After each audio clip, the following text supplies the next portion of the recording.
prime minister আপনাদেরকে পাঠাইছে সেটা একটু সরি কাছে দিস তো কাছে দিস ওকে কষ্ট দিয়ে গেলাম না না না কোনো কষ্ট ধন্যবাদ হ্যাঁ হাসি আমার মনে হয় না আর কষ্ট না অনেক সব ইয়ে পেয়ে গেছে বাইরে আরো আছে বিয়ের প্রোগ্রাম আছে বিয়ের প্রোগ্রামটা কখন তখন বলছে যে 7টা থেকে শুরু হবে আমরা হলটা নিয়েছিলাম হচ্ছে 6টা পর্যন্ত 1 ঘন্টা অলরেডি পার হয়ে গেছে তা ও হল কর্তৃপক্ষ যারা কৃষিবিদ যারা আছে তারা আমাদেরকে ওইভাবে জানায়ও নি প্রাইম মিনিস্টার প্রোগ্রাম মনে করেছে যে প্রাইম মিনিস্টার প্রোগ্রাম কীভাবে আর জানাবো তাকে হয়তো ও সাহস করেনি বা কিছু একটা পরে আমরা এটা প্রাইম মিনিস্টার কানে দেওয়ার সঙ্গে সঙ্গেই আমাদের তিনজন মন্ত্রীর বক্তব্য ছিল এবং প্রশ্নোত্তর পর্ব ছিল প্রায় 1.5 ঘন্টা এই অনুষ্ঠানটা উনি নির্দেশ দেয় যে মন্ত্রীরা শুধু বক্তব্য দিয়ে কিন্তু প্রশ্নোত্তর পর্ব হবে না এখানে আমরা 1.5 ঘন্টা শেষ হয়ে গেল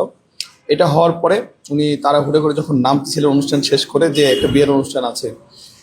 তখন পুত্র মানে নববধূ তখন ওখানে বধূ বেশে সে যে লিফটের নিচে দাঁড়ায় ছিল এক্সিলিটারের নিচে সিঁড়ি দিয়ে নেওয়ার পরে ওনার সাথে দেখা হওয়ার পরে কি বলবে আর যে দাঁড়ায় আছে ও বিয়ের অনুষ্ঠান আমরা গেলে শুরু হবে এই জন্য তাকে একটু দুঃখ প্রকাশ করে বলে যে আমাদের অনুষ্ঠান দেরি হয়ে গেল এটা বলার পরে ওরা তো মানে একজন প্রাইম মিনিস্টার তাকে দুঃখ প্রকাশ বা বলতেছে যে উনি এটা শুনে ওনারা খুব হয়েছে যাই হোক এটা আবার অনলাইনে প্রচার হওয়ার পরে মাননীয় প্রধানমন্ত্রী দৃষ্টিগোচর হয়েছে হওয়ার পরে আজকে উনি আমাকে বলেছে যে